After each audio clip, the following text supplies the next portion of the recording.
Hello everyone, welcome back to my channel. This is Paramita and I heartily welcome you to my channel Paramita PM. If you are new to my channel, then I would request you to go through the content of my channel, look at the videos, and if you really find those videos helpful and if they really heighten your interest, then do like it, share it, and do not forget to subscribe to my channel. And most importantly, please turn on the notification bell button so that you get notified whenever I upload any new videos on my channel. So now, without any further ado, let's get into the lecture.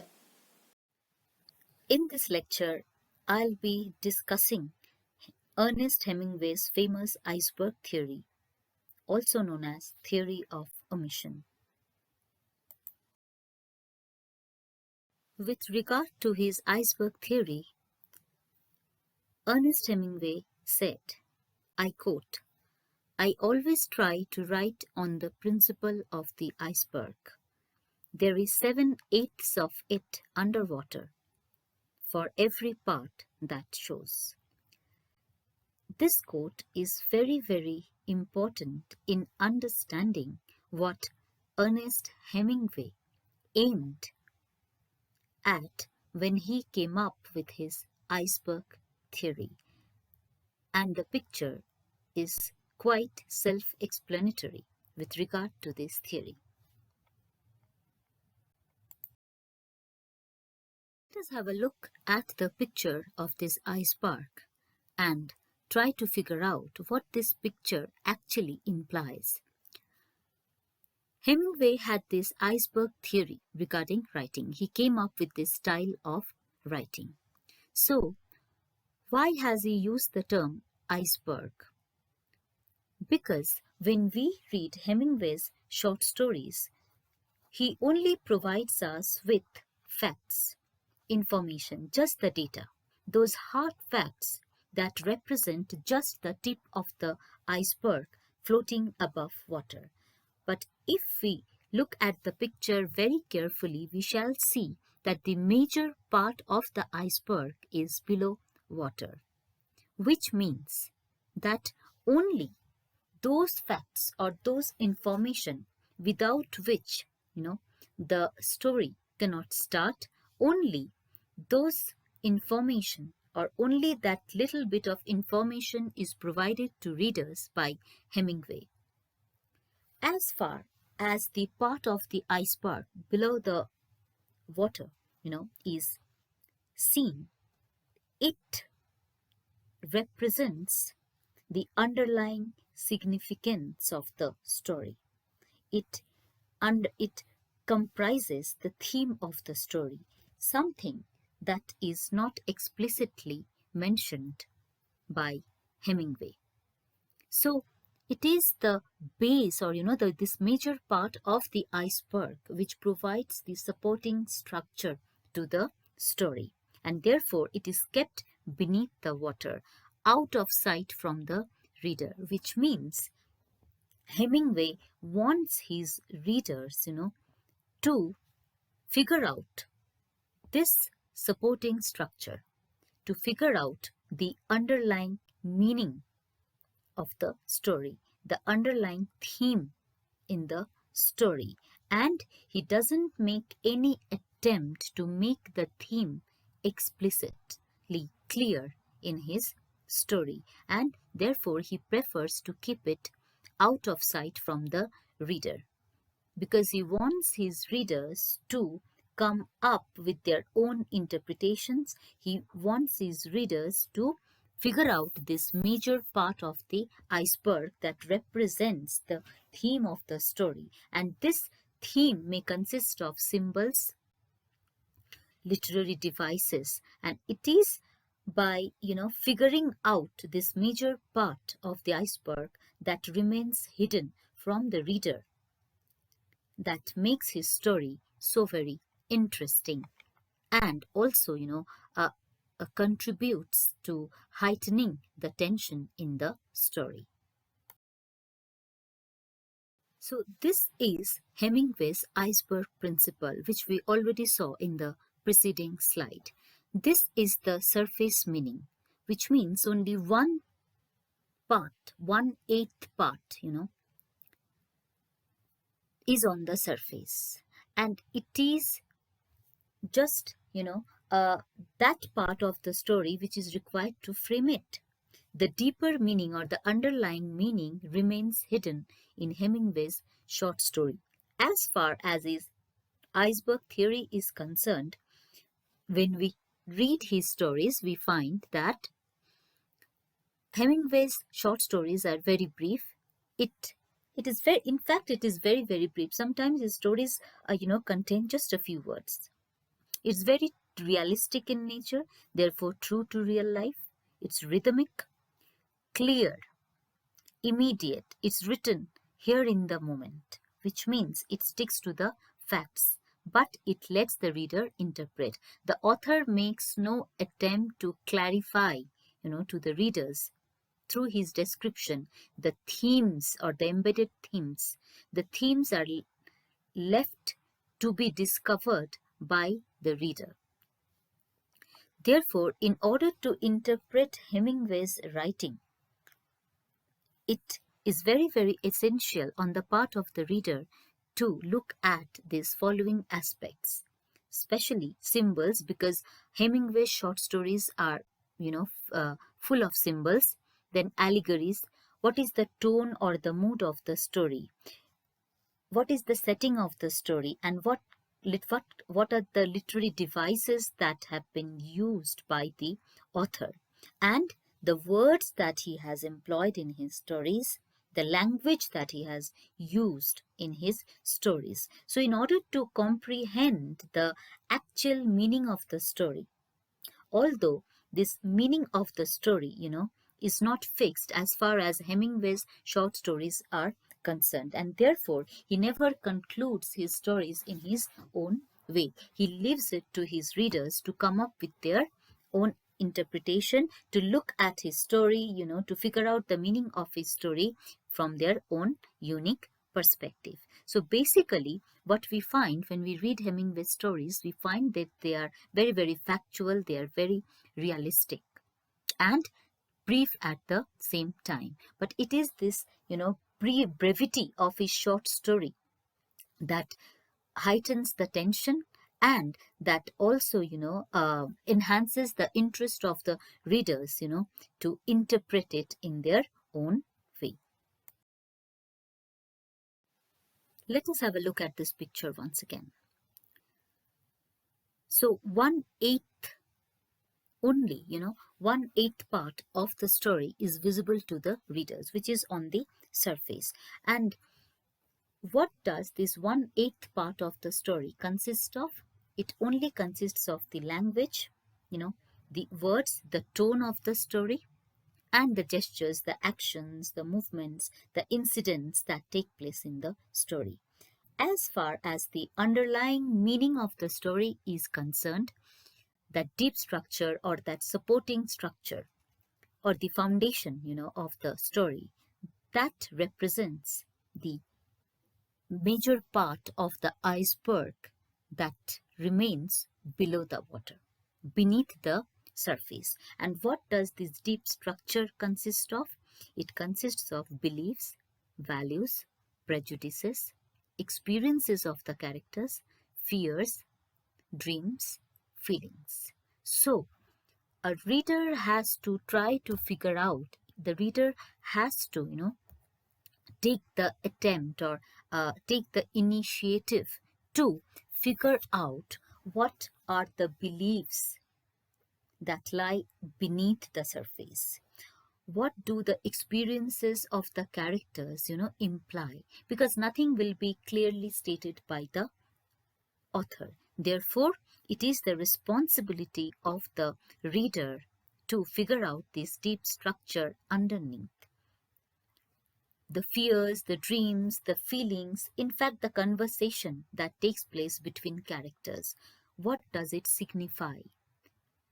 Whether the story has any significant theme. So everything is left to the reader. Of course, every short story has themes, but what these themes are, that is not clearly explained or described by the author. It is left to the reader. So it is the job, it is the task of the reader to identify the themes in the story, to figure out, the implications with regard to beliefs, with regard to the actions of the characters, their experiences. And it is through this process that the readers would be able to arrive at a conclusion of their own. They would be able to, identify the themes in the story. And this also, makes the reading of Hemingway's short story so very interesting for the readers, because once the suspense, or let's say once the theme is disclosed, then immediately the interest of the reader lessens. So in order to retain, that interest of the reader, Hemingway employs this iceberg theory in his short stories. So as far as the iceberg technique is concerned, what do we only get as readers on the surface? Just the language. And it is by reading, the language, it is only by reading the story that it can help us delve deep into the story, into the meaning of the story, which lies beneath the surface and consists of sense, feelings, fear, thoughts, and even what lies in the unconscious or subconscious mind of the characters.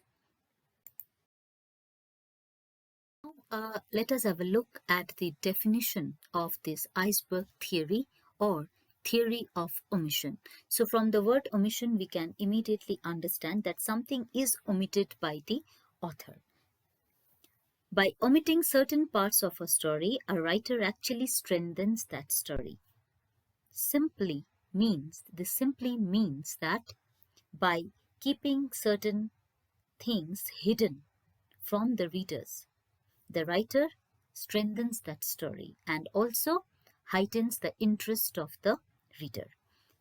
And when a writer is employing this iceberg theory, or this theory of omission, he or she has to be very, very conscious of these omissions and be writing true enough in order for the reader to sense the omitted parts. So the story should be structured in such a way, it should be framed in such a manner that the writer should know very well what those parts are that he intends to omit or that he intends to keep hidden or hide from the reader, and then he should write the story in such a manner that it would also become, clear, or it would also appear to the reader to sense that something is missing that the reader needs to identify.